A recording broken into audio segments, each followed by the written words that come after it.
Souvent, aujourd'hui encore, des missionnaires, des prêtres, des évêques, des religieux, des religieuses et des fidèles laïcs sont persécutés parce qu'ils sont des disciples du Christ. C'est ce que rappelait Benoît XVI encore récemment, des violences antichrétiennes que le Parlement européen a lui-même dénoncées dans une récente résolution. L'actualité le montre tous les jours, notamment au Proche-Orient. Cette semaine, je vous propose donc un numéro spécial d'Église du Monde.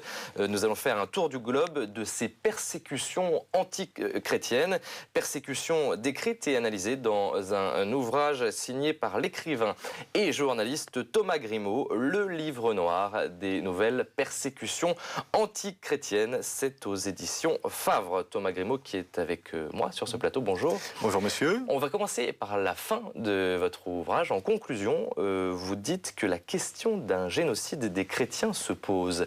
Est-ce que les mots sont quand même pas un peu forts? Alors, en France, effectivement, les mots peuvent paraître un petit peu forts, enfin le mot de génocide, parce que le terme de génocide est quand même plutôt réservé dans les médias à la Shoah. Ceci étant dit, si l'on prend les définitions du terme de génocide, ce qui montre qu'il y a génocide ou non vis-à-vis d'une population, on constate alors que ce sont les viols, la famine, la destruction, l'assassinat, l'emprisonnement pour une raison particulière, bien évidemment, d'une catégorie de la population, eh bien on constate qu'on peut se poser la question. Je n'y réponds pas, mais je pose la question. Vous ouvrez sur ce terrain-là. Exactement. Oui, parce que, comme on le verra dans cette émission, dans certains pays, ce sont vraiment parce qu'ils sont chrétiens que ces personnes sont persécutées. On a des chiffres, ils sont combien de chrétiens être persécutés dans le monde aujourd'hui? Est-ce que c'est quantifiable? Eh bien, si vous prenez les millions de chrétiens indiens, on peut dire qu'ils sont tous plus ou moins persécutés. La persécution n'est pas uniquement physique, même s'il y a des agressions, des assassinats, des meurtres, des viols, de religieuses, d'évêques, de prêtres ou de simples laïcs ou de catéchistes, par exemple, comme en Afrique. Mais la persécution est aussi législative, administrative, fiscale, sur les carrières, les possibilités de carrière professionnelle dans l'armée, dans les gouvernements, dans la police, enfin dans tous les métiers. Ce ne sont pas que des assassinats? Non, les assassinats sont comme le couronnement de la persécution. 21 prêtres et religieux ont été tués l'an dernier. Ça fait beaucoup. Comment vous analysez ce chiffre? Alors ça, ce sont les chiffres de la très bonne agence Fides, qui chaque année publie donc une liste d'évêques, prêtres, religieuses et laïcs engagés morts sur le terrain. Alors, cette liste est bien évidemment vraie, parce que tout est vérifié par Fides, mais elle ne tient pas compte des immenses persécutions au quotidien que je décris. Ce n'est pas contradictoire, c'est complémentaire, puisque Fides s'attache principalement donc au personnel de l'Église mort sur place. Mais il n'y a pas que. Il n'y a pas que sur le terrain. Non, il n'y a pas que. Loin de là, malheureusement. Alors vous parlez, ce qui est intéressant dans votre livre, de nouvelles persécutions. En quoi elles sont nouvelles, ces persécutions?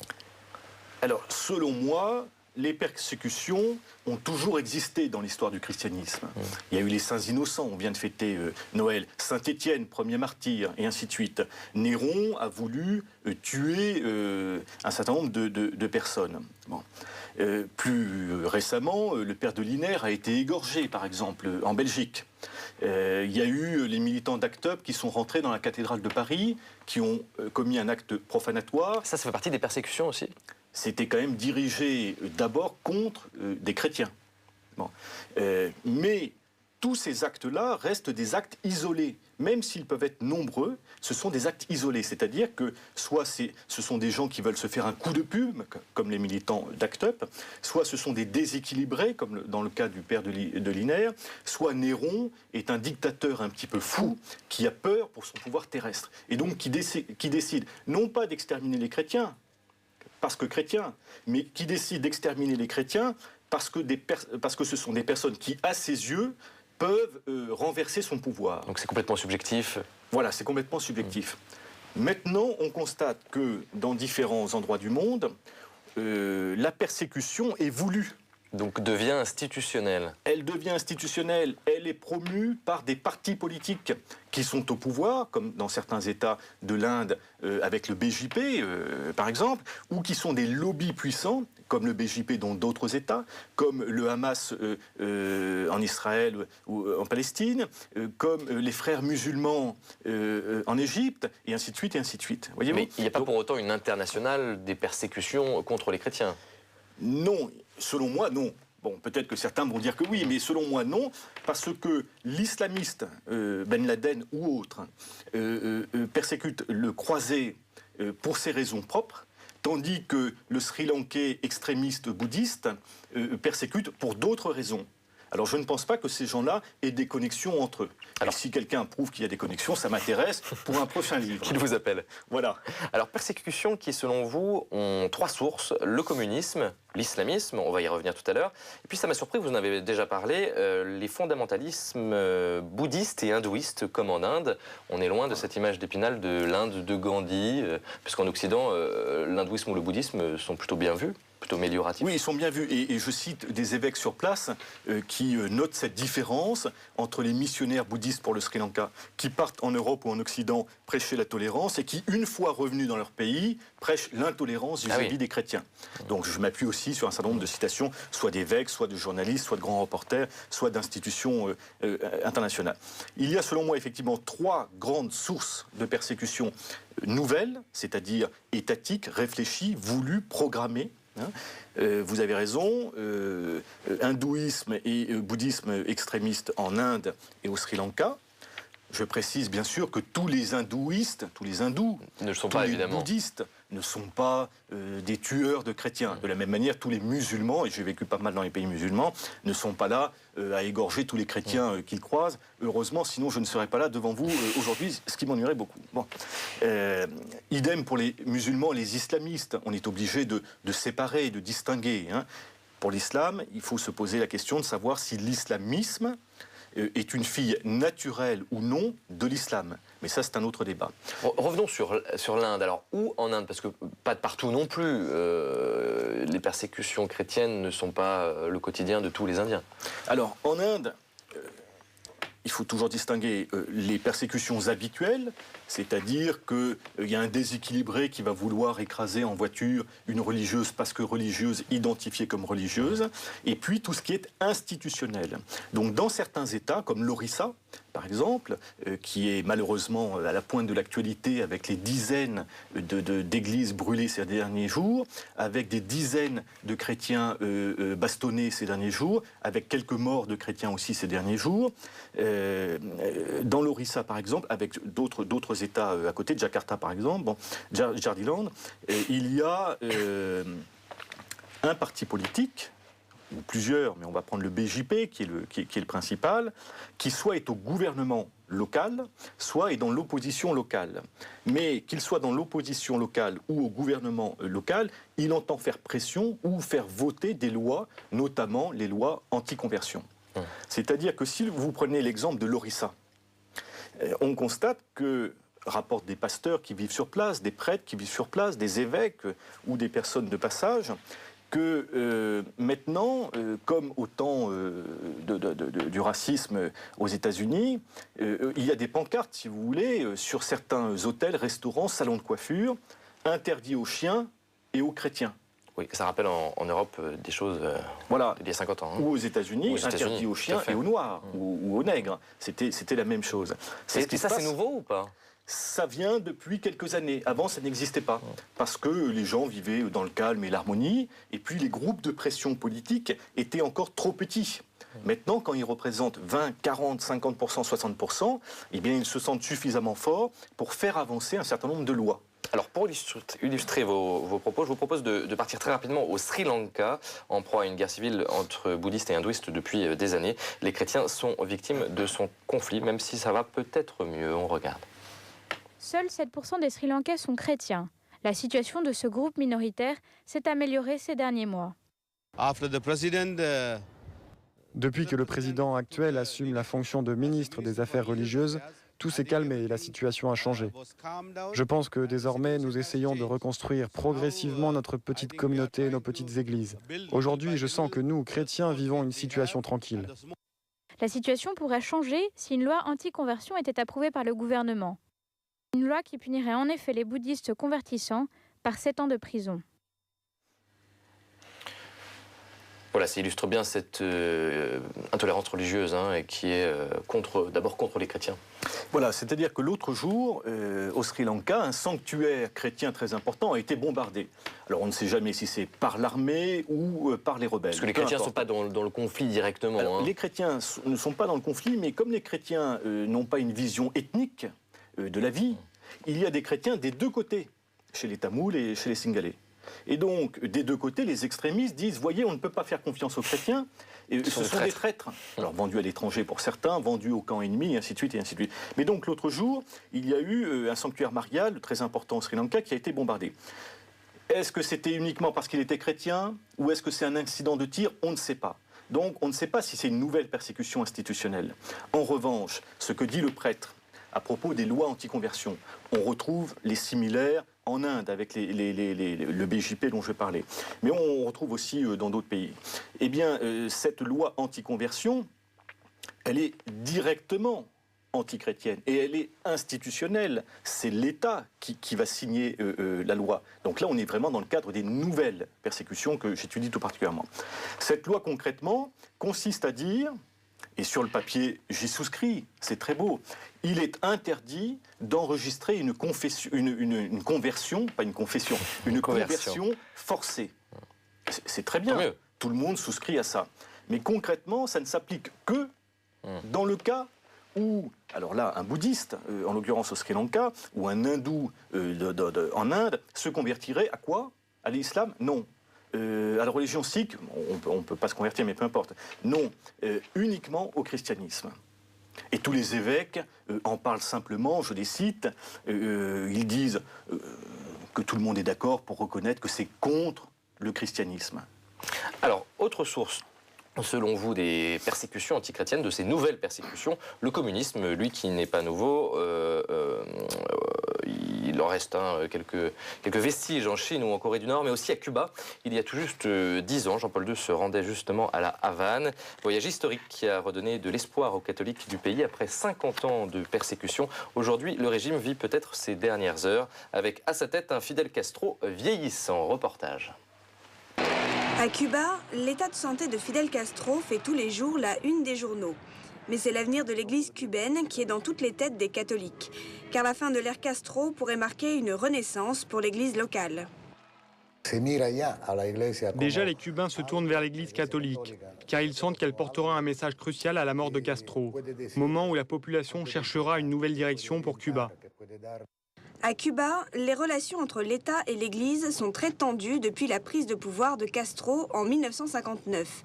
Les catholiques ne sont pas directement persécutés, mais la loi et l'administration entravent l'expression de leur foi. Par exemple, à Cuba, vous avez besoin d'autorisation pour faire une procession. Si vous voulez organiser un chemin de croix à Pâques, vous obtiendrez l'autorisation pour le faire, mais une semaine après Pâques.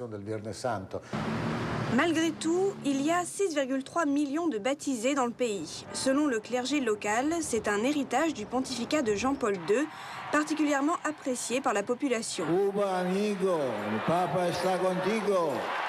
Dans l'île, le nombre de pratiquants s'est largement développé depuis 1998, année de la visite du pape polonais à Cuba. Le Saint-Père avait exhorté le pays à s'ouvrir au monde. Thomas Grimaud, pour moi, ces régimes communistes sont complètement anachroniques et pourtant, vous nous dites dans ce livre qu'on continue à persécuter les chrétiens pour leur foi. Alors, anachronique, vous avez 1000 fois raison. Et l'histoire, chère aux marxistes, le sens de l'histoire, va bien montrer d'ici quelque temps que tout ça n'était que baliverne et propagande. Ceci étant dit, il y a quand même la Chine, plus grand pays au monde, il ne faut pas l'oublier. Avec des progrès quand même. Il y a des progrès, certes, mais enfin bon, on ne connaît même pas le nombre d'évêques et de prêtres en prison, c'est quand même un petit peu embêtant. Il y a la volonté d'instaurer une église patriotique, l'église officielle, ce qui se retrouve dans les autres pays marxistes ou crypto-marxistes, par exemple avec Chavez. Et il ne faut pas oublier, donc il y a le Vietnam, la Corée du Nord, le Népal avec la rébellion maoïste. Enfin, donc il y a différents endroits. Et Chavez est peut-être la figure de ce nouveau communisme, de ce nouveau visage du communisme, avec des nouvelles persécutions. C'est toujours le même visage. C'est le même. Tout va très bien, Madame la Marquise, devant les médias internationaux, et puis à l'intérieur, à la télévision, toutes les semaines, des insultes contre les évêques publics. Il y a des insultes. Au plus haut niveau de l'État. Donc, vous voyez, voilà. Donc c'est toujours le même visage. Si vous me permettez, je vais peut-être juste citer Andrea Riccardi, donc, qui est le fondateur de la communauté San Egidio, qui disait « La lutte anti-religieuse n'était donc pas une question politique contingente, mais une composante permanente de toute la politique soviétique, toute la politique communiste. » Donc on voit bien... et je donne un certain nombre d'exemples, soit concrets, vécus, soit théoriques, cette volonté marxiste, anti-chrétienne. Juste un chiffre, grâce à Eltsine, qui en 1995 a commandé un rapport officiel... L'ancien président russe. Oui, ça a été le seul rapport officiel sur les persécutions religieuses dans l'ex-URSS, qui a été publié en 1995. Les chercheurs ont donc eu accès aux archives secrètes. Eh bien, les chercheurs ont dénombré 200 000 prêtres assassinés pendant l'ère marxiste soviétique en ex-URSS. Oui, donc ça donne une idée de ce qu'un régime communiste peut produire comme persécution. Voilà. Alors, vous consacrez la moitié de votre livre à l'islamisme. Vous l'expliquez d'ailleurs longuement dans votre introduction. Pourquoi vous consacrez tant de pages à l'islamisme, source principale des violences antichrétiennes selon vous? Je vous propose de revenir sur un meurtre qui a profondément choqué la communauté chrétienne. C'était en 2006. Une religieuse italienne était assassinée. On regarde. Âgée de 65 ans, sœur Leonella, une missionnaire italienne en Somalie, a été une nouvelle victime de la haine religieuse. Elle a été assassinée dans l'hôpital de Mogadiscio alors qu'elle s'occupait d'enfants. Les auteurs de ce crime seraient des musulmans radicaux liés à Al-Qaïda. La presse italienne estime qu'il s'agit d'une revanche des fondamentalistes suite au discours prononcé par le pape à Ratisbonne avec des références incomprises sur l'islam. Un exemple très révélateur. Oui, enfin, comme parmi des centaines d'autres. Moi, au Somalie, je n'ai pas pu y aller, malheureusement. Je devais sans doute aller voir la sœur, mais je n'ai pas pu, parce que la Somalie est très difficile d'accès. Mais dans énormément de pays, il suffit de lire et d'écouter, c'est pour ça que je parle de nouvelles persécutions antichrétiennes, de lire et d'écouter les discours, les prédications, les textes imprimés des frères musulmans, de Ben Laden, de l'Arabie Saoudite, enfin de beaucoup de composantes. On voit bien que c'est la haine du croisé en tant que croisé. Est-ce que c'est nouveau, ça aussi? Est-ce que ça fait partie de ces nouvelles persécutions? Alors, c'est nouveau au sens où maintenant ce sont des partis politiques, des États qui appliquent cette doctrine. Vous allez me dire, oui, mais il est vrai qu'au début de l'islam, l'islam s'est propagé soit par le commerce, c'est vrai, hein, soit par le sabre. À tel point, par exemple, que des études américaines, parce que souvent les Américains sont très bons pour certaines études, sur des études américaines ont avancé un chiffre à propos de la traite des esclaves chrétiens entre 1500 et 1800, 3 siècles. 1 million de chrétiens mis dans les geôles de ce qu'on appelait la barbarie à l'époque. Et même avant, puisque j'aime bien le Soudan, les islamistes ou les musulmans ont essayé de progresser militairement au Sud-Soudan, dans l'ancienne Nubie, et ce sont les archers nubiens qui les ont repoussés. D'ailleurs, ça a été la première défaite de l'histoire de l'islam. Alors effectivement, on peut se poser la question, et il est vrai que l'islam ne s'est jamais propagé par l'amour. Quand on voit cette sœur en Somalie qui est du bon pain, on a l'impression que c'est notre grand-mère à tous et on a envie de l'embrasser. Eh bien là, il est vrai que Ben Laden n'est peut-être pas aussi agréable à regarder. D'ailleurs, avant de mourir, paraît-il qu'elle a dit je vous pardonne à vous qui m'avez tué. Là, on est dans l'exemple aussi de Saint-Étienne qui, quand il est mort, pria pour ses assassins. Est-ce que ça, c'est pas la particularité du chrétien qui souffre et qui est persécuté aujourd'hui dans le monde ?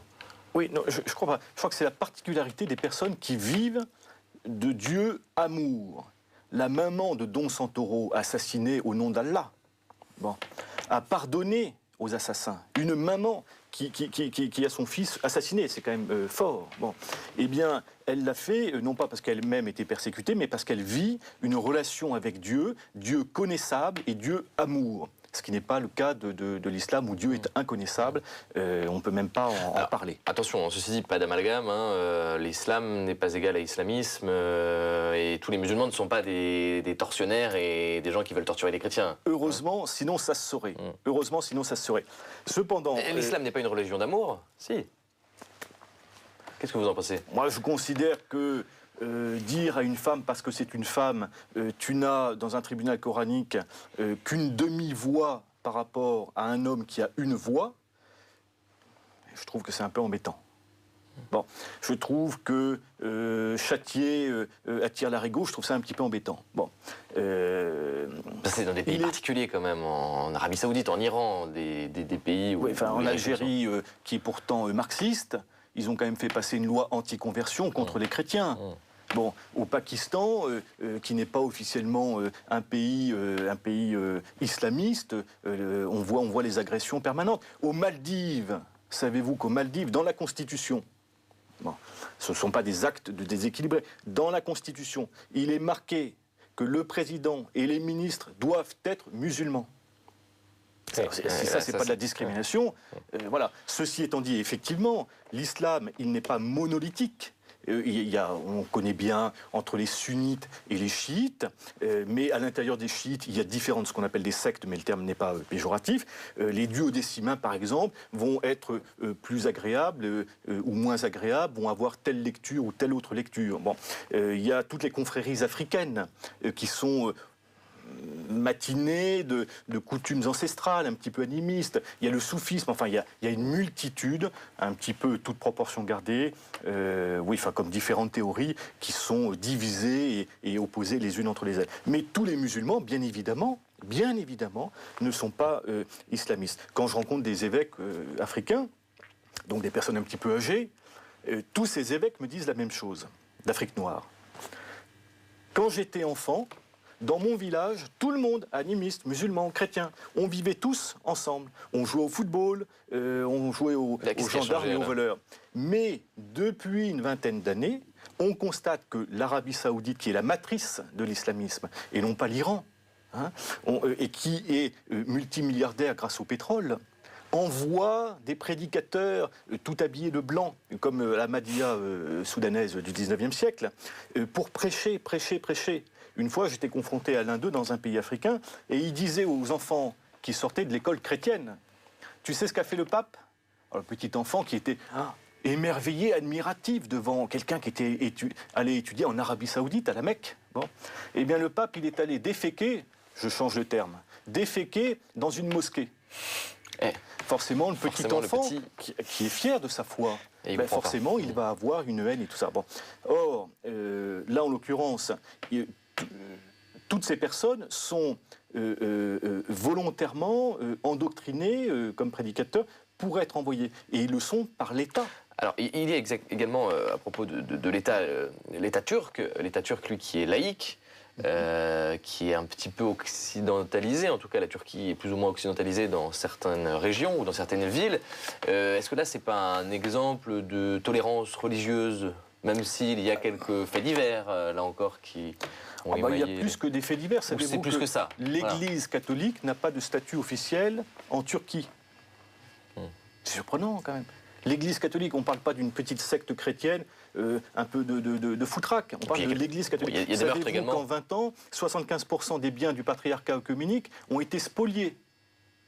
Savez-vous que le nord de Chypre, la République chypriote turque, qui n'est pas reconnue au plan international, est une occupation quand même de la Turquie. Alors vous allez me dire, ça date d'avant 20 ans et l'islamisme... Donc, là aussi, même en Turquie, il y a cette persécution contre... Les églises ont été transformées en toilettes publiques. Bon, tout ça, c'est quand même parce que c'est chrétien, parce que c'est un symbole chrétien. Donc il y a quand même là une volonté anti-chrétienne. On arrive à la fin de cette émission, il nous reste une toute petite minute. Un petit mot sur ce qui se passe chez nous en Europe. Il n'y a pas des persécutions contre les chrétiens? Il y a des persécutions, mais selon moi, elles ne sont pas de la même nature, ou pas encore. Il y a un certain nombre de choses, mais... Vous parliez d'ACT UP, par exemple, qui se permet des choses qu'il ne se permettrait pas ailleurs, que dans des églises. Ça, c'est sûr que moi, je pense que s'ils avaient eu beaucoup de courage, ils seraient allés faire la même chose à la Mecque. en Arabie Saoudite. Ça serait pas je leur passé souhaite comme du ça, courage, pareil. je peux même les aider à payer leur billet d'avion s'ils le veulent. Bon, je ne crois pas quand même que ce soit la même chose qu'un parti politique qui impose. Un dernier exemple, en Arabie Saoudite, la Moutawa, la police religieuse, maintenant, ces jours-ci, chasse les maillots des équipes de football européennes avec une croix dans l'écusson. Oui, donc là, c'est la police, c'est l'État, c'est une nouvelle persécution. Ça devient un non-sens. Merci Thomas Grimaud, en tout cas pour ces explications. Je rappelle que vous êtes l'auteur de cet ouvrage, Le Livre Noir des nouvelles persécutions antichrétiennes. C'est aux éditions Favre.